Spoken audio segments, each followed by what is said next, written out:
सत श्री अकाल जी।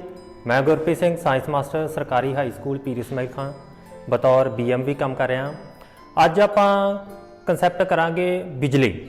बिजली दे विच असीं करांगे बिजलई धारा। तो मेरी ये गारंटी है कि यह लैक्चर सुनने तो बाद तुहानूं कुछ ना कुछ जरूर सीखण नूं मिलेगा तो तुहानूं इंज लगेगा कि बिजली का जिहड़ा कंसैप्ट है सब तो साइंस दे विच इंटरस्टिंग कंसैप्ट है। तो असीं स्टार्ट करते हैं पहला कि बिजलई धारा हुंदी की है।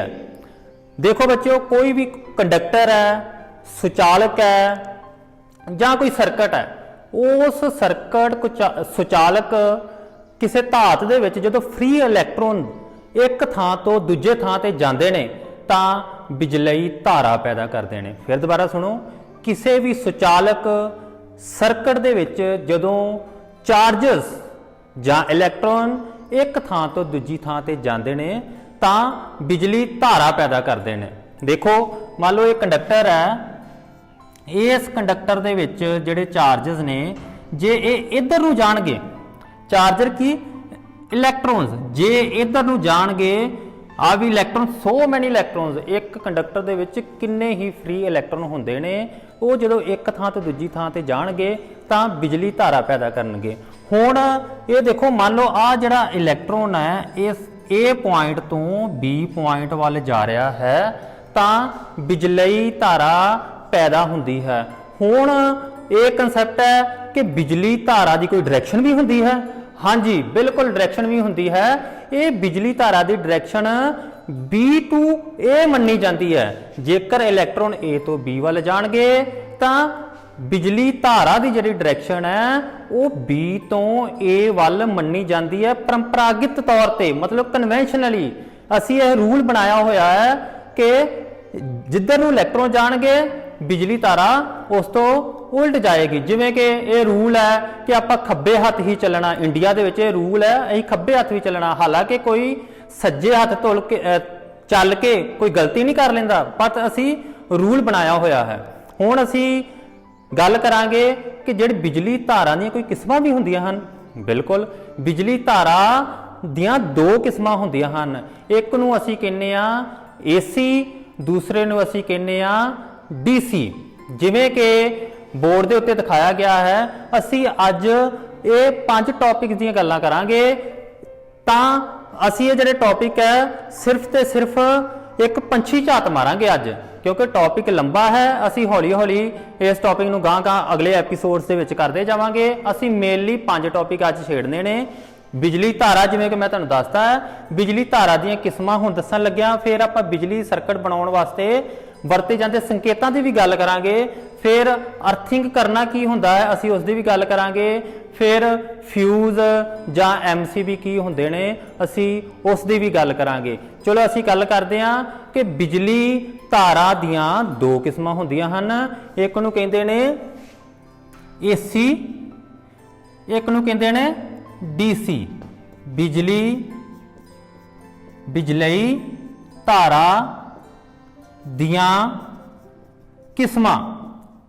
हुण तुहाडे दिमाग दे विच इह भी गल आ रही होवेगी कि इत्थे लिखिआ बिजली, इत्थे लिखिआ बिजलई, इन्हां शब्दां दे विच भी फर्क है।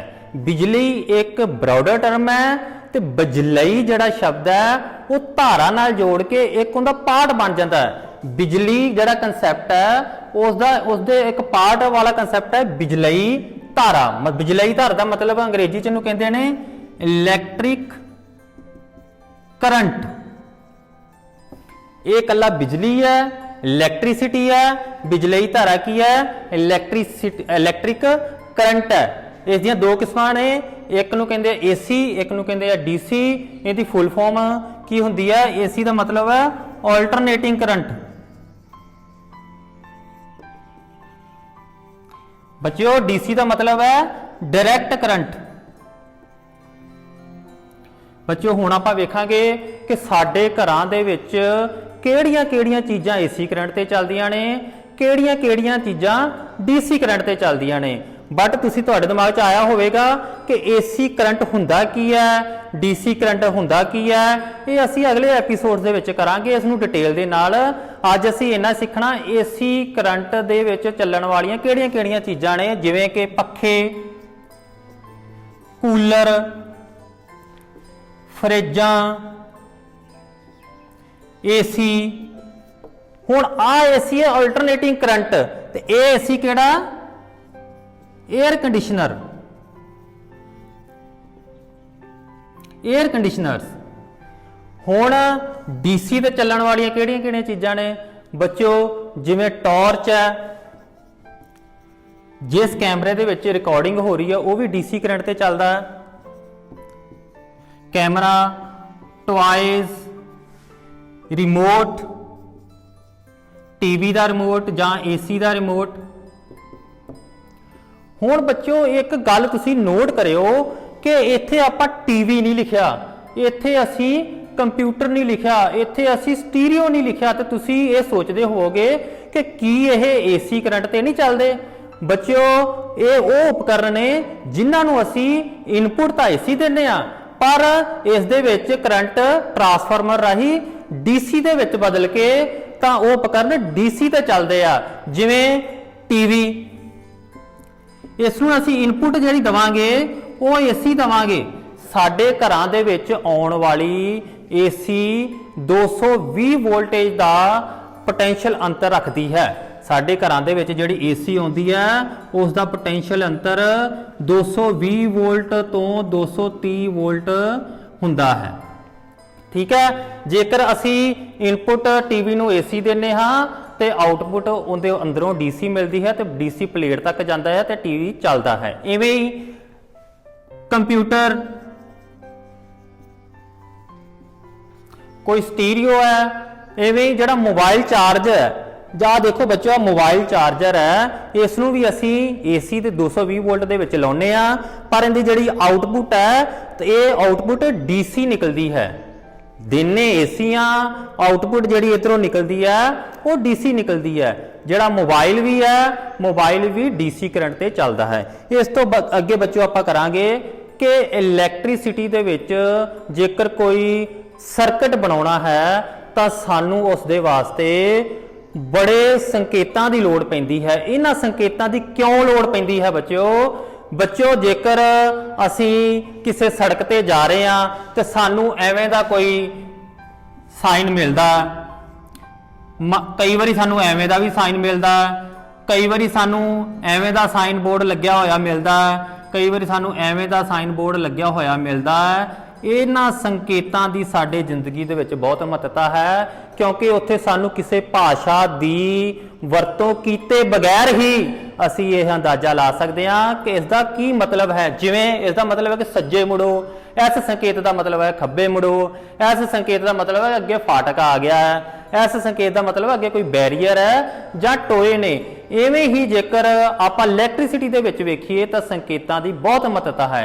जिवें असी ये सैल है, इस सैल नूं असी जेकर प्रदर्शित करना है, जेकर तां असी वैसे इहदा चित्र बनाउणा, डायग्राम बनाउणी बोर्ड ते, फिर तां बहुत टाइम लग्या गया। असी की करांगे, पहला इंज सैल स्केल लवांगे, फिर इहदे च रंग भरन बैठ जांगे, एक पासे असी नैगेटिव दिखावांगे, एक पासे पॉजिटिव दिखावांगे। हुण तुहानूं मैं ये भी अजे दसना है कि नैगेटिव ते पॉजिटिव की हुंदा बच्चों। इस सैल दे विच एक टर्मीनल जिथे आ मैटल उभरी हुई हुंदी है उसनूं पॉजिटिव टर्मीनल कहंदे ने, इसनूं नैगेटिव टर्मीनल कहंदे ने। तां जेकर असी इहनूं संकेतिक रूप देना होवे तां साडे वास्ते काम बड़ा सौखा बन जांदा है। असी इसनूं इंज दो डंडियां दे नाल दिखा सकते हाँ कि यह सैल दा संकेत है, ये सैल नूं रिप्रजेंट कर रहा है। इत्थे छोटी डंडी नैगेटिव टर्मीनल हुंदी है, वड्डी डंडी पॉजिटिव टर्मीनल हुंदी है। इस दे नाल ही असी होर 10-11 ਜਿਹੜੇ संकेत करते हाँ। ये संकेत तुहाडे 6वीं तो लैके PhD तक इलैक्ट्रिसिटी दी ਜਿਹੜੀ मर्जी पढ़ाई कर लिओ, ये संकेत तुहाडे सारी जिंदगी काम आउण वाले ने। चलो आपां करदे हां किहड़े किहड़े संकेत सिੱਖਦੇ हां अज। सब तो पहला मैं तुहानूं सैल दा संकेत जिहड़ा वो सिखाता। हुण जेकर असी दो सैल्लां नूं जोड़ांगे बच्चों, आपां देखो आ संकेत कर चुके हैं, इहदा मतलब है यह सैल है। ठीक है बच्चों, इसका मतलब है यह 2 सैल ने। ठीक है बच्चों, इसका मतलब है यह 3 सैल ने। हुण 2 सैल 3 सैल 4 सैल, इन्हों सैल कहने की बजाय असी एक नवा नाम देता। एक तो वध जो सैलों को असी जोड़ दिंने आ तां ओह बैटरी कहाउंदा है। की कहाउंदा है बच्चों? बैटरी कहाउंदा है। यह भी बैटरी है ते यह भी बैटरी है। हुण इस तो बाद जेकर असी कोई स्विच दिखाना है, कोई कुंजी दिखानी है, कुंजी वो नहीं कि जिहड़ी आपां किसी जंदरे दे नाल किसी लॉक नूं खोलदे आ जां बंद करदे आ। इत्थे सर्किट दे विच कुंजी दा मतलब की है कि किसी स्विच दे विच असी सर्किट दे विच गां करंट भेजना है कि नहीं भेजना, उस दे वास्ते असी कुंजी की वरतों करते हाँ। इसका मतलब है खुली कुंजी। इसका मतलब है जे कल्ला डॉट ला दिए दा मतलब है कि सर्किट चल रहा है। नाम इहदा हैगा बंद सर्किट, पर असी देखांगे कि बंद सर्किट दे विच बल्ब जगेगा। जेकर तुसी एवें दा संकेत तुसी वेखोगे कि अपनी किताब दे विच इसदा मतलब हुंदा है प्रतिरोधक। की मतलब हुंदा है? प्रतिरोधक। हुण कई बच्चे सोचण लग पे होणे आ प्रतिरोधक हुंदा की है। मैं तुहानूं पहलां ही दस चुकिया कि इस क्लास दे विच असीं मोटा मोटा काम करना है कि तां कि तुहाडा इस दे विच इंटरस्ट बन सके, तुहानूं जिहड़ी इलैक्ट्रिसिटी दा कंसैप्ट है वो अगां पढ़ना सौखा हो जाए। इस तो बाद असी देखांगे कि इसे ही प्रतिरोधक दे विच असी जेकर ये लाइन ला दिए तां ओह रियोस्टैट बन जाता है। रियोस्टैट नूं पंजाबी च कहंदे ने वो वाला प्रतिरोधक जिस दी प्रतिरोधकता परिवर्तन की जा सकती है। परिवर्तनशील प्रतिरोधक इसनूं कहंदे ने, पंजाबी च इहनूं कहंदे ने परिवर्तनशील प्रतिरोधक, अंग्रेजी च कहंदे ने रियोस्टैट। ठीक है बच्चों, इस तो बाद जेकर असी बल्ब बनाउणा है तो आह वाला संकेत बना दांगे, किड्डा सौखा है। जेकर असी हुण एममीटर दिखाउणा है तो ए ला के उस तो उपर सर्कल ला के एक पासे पॉजिटिव दिखा दो, एक पासे नैगेटिव दिखा दो, साडा काम हो गया। इस तो बाद जेकर असी किसी वोल्ट मीटर नूं दिखाना है, एक पासे पॉजिटिव ला दिओ, एक पासे नैगेटिव ला दिओ। हुण तुसीं ये भी सोचदे होवोगे कि एम मीटर ते वोल्ट मीटर की हुंदा है, असीं अगे करांगे। हुण इस दे नाल असीं एक थोड़ी जी प्रैक्टिस भी कर लैंदे आ कि मान लो असीं एक सैल दे नाल किसी बल्ब नूं जगाउणा है, तो जेकर साडे कोल संकेत ना होण फिर असीं किवें दिखावांगे। पहलां ये देखांगे कि आह देखो, असीं पहलां बनावांगे सैल बनावांगे, फिर इधर तार लावांगे, फिर इधर बल्ब बनावांगे। कई बच्चे इत्थे रंग भरन लग पैणगे, किन्ना औखा काम। ये तो बड़ा सौखा एक सर्किट है। जेकर असी कोई गुंझलदार सर्किट बनाउणा है तो असी उत्थे कन्फ्यूज होवांगे। इन्हां दी कन्फ्यूजन नूं, इस कन्फ्यूजन नूं दूर करने वास्ते असी संकेतां दी वरतों करांगे। इहनूं संकेतिक रूप देना होवे तो किड्डा सौखा है। सैल बनाओ, बल्ब बनाओ, इन्हां नूं तुसी जोड़ दिओ। बच्चों असी कर रहे हां कि किसी भी बल्ब नूं जेकर असी संकेतिक रूप दे विच शो करना कि बल्ब जग रहा है तो असी की करांगे, एक सैल ला देना ते सैल दे नाल एक बल्ब ला देना ते इधरों जिहड़ा करंट जावेगा। क्यों?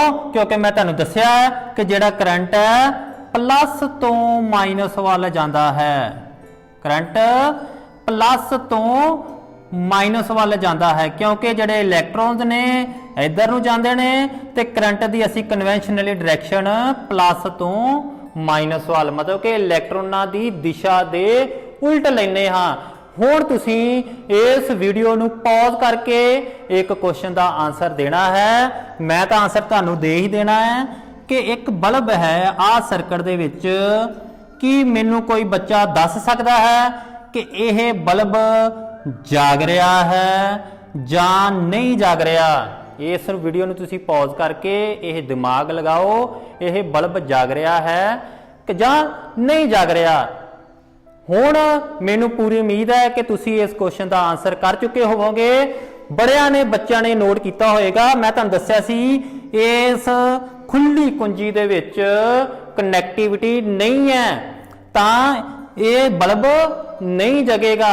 जेकर असीं इहदे विच डॉट ला दांगे ये सर्किट कंप्लीट हो जाएगा तो साडा बल्ब जग जाएगा। सर्किट दे विच साडा बल्ब जगिया होया असीं इहनूं कंसीडर करांगे। हाँ जी बच्चों, साडा अगला कंसैप्ट है अर्थिंग करना। बच्चों तुसीं देखिया होवेगा कि तुहाडे घरां दे विच कोई सॉकेट 2 पिन वाला है, कोई सॉकेट 3 पिनां वाला है। उसका की अर्थ हुंदा है? बच्चों 2 पिनां वाला सॉकेट है, उहदे विच एक वायर हुंदी है जिसनूं कहंदे आ लाइव वायर, दूसरी वायर हुंदी है जिन्हों कहते हैं न्यूट्रल वायर। तो बच्चों तीजी जिहड़ी वायर हुंदी है उसका की कंसैप्ट हुंदा है वो असीं करदे हां। बच्चों इसदा सानूं लाभ की है? बच्चों मान लो कि फ्रिज चल रही है, फ्रिज तो तुसीं पानी लैण गए, तुसीं फ्रिज खोली, तुहानूं इकदम एक झटका लग्या तो तुसीं अचंभत रह जांदे हो ये हो की गया। पर घबराउण दी लोड़ नहीं, इस तो बचिया जा सकता है। देखो कि जदों कोई फ्रिज बदकिस्मती दे नाल उसकी मोटर खराब हो जाती है जां शॉर्ट सर्किटिंग, साइंस की भाषा जिन्होंने कहते हैं शॉर्ट सर्किटिंग हो जाती है, तो उसका जिहड़ा करंट है वो इसकी इलैक्ट्रिक करंट इसकी बॉडी में आना शुरू हो जाता है। तो जदों असीं कोई व्यक्ति इनू हथ लाउंदा है, आ मान लो व्यक्ति है, व्यक्ति दे राही यह इलैक्ट्रिक करंट धरती दे विच जाना शुरू हो जाता है। ਤਾਂ ਸਾਨੂੰ क्योंकि साड़ी बॉडी सुचालक हुंदी है, सानू झटका लगता है तो कई बार इन्ना ज़्यादा झटका होंदा कि साड़ी मौत भी हो सकती है, जानी नुकसान भी हो सकता है। इस तो बचण वास्ते असीं किसी उपकरण की अर्थिंग करते हाँ।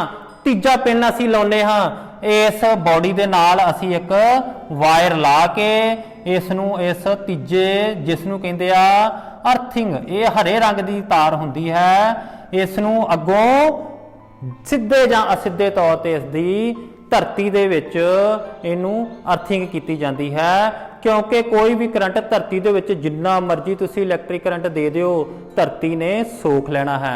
तो फिर की हुंदा है कि करंट तुहाडी बॉडी दे विच दी घट जाता है, पर इस तीजे पिन सॉकेट की तीजी पिन दे राही धरती दे विच ज़्यादा जाता है, तो तुहानूं वड्डा झटका लगणों बच जाते हो तुसी, तो तुहाडा जानी नुकसान होणों बच जाता है। बच्चों अगे असीं अपने लास्ट टॉपिक ते आउंदे हां जिसका लिखिया होया जिवें फ्यूज जां MCB हुंदे की है। बच्चों तुसीं वेख्या होवेगा कि एवें दे उपकरण अजकल तुहाडे घरां दे विच लगे हुंदे ने जां कईयां घरां दे विच ग्रिप लगे हुंदे ने। जदों ग्रिप नूं खोलदे आ तां उस दे विच एक तार लगी हुंदी है, तो कई वारी तार मैल्ट भी हो जाती है, ਤਾਂ ਤੁਸੀਂ ਕਹਿੰਦੇ ਹੋ ਫਿਊਜ਼ ਉੱਡ ਗਿਆ। ਉਹ ਕਿਉਂ ਲਗਾਇਆ ਜਾਂਦਾ ਹੈ? ਕਈ ਵਾਰੀ ਸਾਡੇ ਘਰ ਦਾ ਲੋਡ ਜ਼ਿਆਦਾ ਹੁੰਦਾ ਹੈ ਤਾਂ ਉਹ ਫਿਊਜ਼ ਉੱਥੇ ਫਿਰ ਤਾਰ ਦਾ ਮੈਲਟਿੰਗ ਪੁਆਇੰਟ ਤੋਂ ਜ਼ਿਆਦਾ ਮੈਲਟਿੰਗ ਪੁਆਇੰਟ ਉਹ ਹੀਟ ਹੋ ਜਾਂਦੀ ਹੈ ਤਾਂ ਉਹ ਫਿਊਜ਼ ਉੱਡ ਜਾਂਦਾ ਹੈ। MCB ਦਾ ਵੀ ਇਹੋ ਕੰਮ ਹੁੰਦਾ ਹੈ। ਇਸ ਫਿਊਜ਼ ਦਾ ਸਾਨੂੰ ਕੀ ਲਾਭ ਹੈ? ਮੰਨ ਲਓ ਕਿ ਤੁਹਾਡੇ ਘਰ ਦੇ ਵਿੱਚ 2 ਤਾਰਾਂ ਕਿਸੇ ਉਪਕਰਨ ਦੇ ਵਿੱਚ ਜੁੜ ਗਈਆਂ, ਤਾਂ ਉਹ 2 ਤਾਰਾਂ ਜਦੋਂ ਜੁੜਨਗੀਆਂ ਤੁਹਾਡੇ ਘਰ ਦੇ ਵਿੱਚ ਸਾਰੀ ਸ਼ਾਰਟ ਸਰਕਟਿੰਗ ਹੋਣ ਦੀ ਬਜਾਏ ਉਹ ਫਿਊਜ਼ ਉੱਡ ਜਾਏਗਾ। ਉਹ ਫਿਊਜ਼ ਦੀ ਜਾਂ MCB ਆਹ ਦੇਖੋ ਜਿਹੜਾ MCB ਇਹ ਕੱਟ ਕਰ ਜਾਏਗਾ, ਫਿਊਜ਼ ਦੀ ਤਾਰ ਮੈਲਟ ਹੋ ਜਾਏਗੀ, तो ਤੁਹਾਡੇ ਘਰ ਦੇ ਜਿਹੜੇ ਸਾਰੇ ਉਪਕਰਨ ਹੈ ਉਹ ਸੜਨੋਂ ਬਚ ਜਾਣਗੇ, ਅੱਗ ਲੱਗਣੋਂ ਬਚ ਜਾਏਗੀ। ਤਾਂ ਬੱਚਿਓ ਅੱਜ ਅਸੀਂ ਪੜਿਆ बिजली धारा ਦੀਆਂ किस्मां, बिजली सर्किट बनाउण वास्ते वरते जांदे संकेत, अर्थिंग करना ते फ्यूज जां MCB। अगले एपीसोड दे विच असीं हुण इन्हां दी होर डूंघाई दे विच जावांगे। जेकर तुहानूं इस लैक्चर तो विचों तुसीं कुछ ना कुछ सिੱਖਿਆ है तां मैं उम्मीद करदा हां कि तुसीं इस चैनल दे कमेंट बॉक्स दे विच कुछ ना कुछ जरूर लिखोगे। तो मैं तुहानूं ये कहना कि इस चैनल को सबसक्राइब भी करो ਤਾਂ ਕਿ ਨਵੀਂ ਉਡਾਨ ਵੱਲੋਂ ਵੱਖਰੇ ਲੈਕਚਰ ਸਮੇਂ-ਸਮੇਂ ਤੇ ਤੁਹਾਨੂੰ ਮਿਲਦੇ ਰਹਿਣ ਤੇ ਤੁਸੀਂ ਉਸ ਤੋਂ ਕੁਝ ਨਾ ਕੁਝ ਜ਼ਰੂਰ ਸਿੱਖਦੇ ਰਹੋ। ਧੰਨਵਾਦ।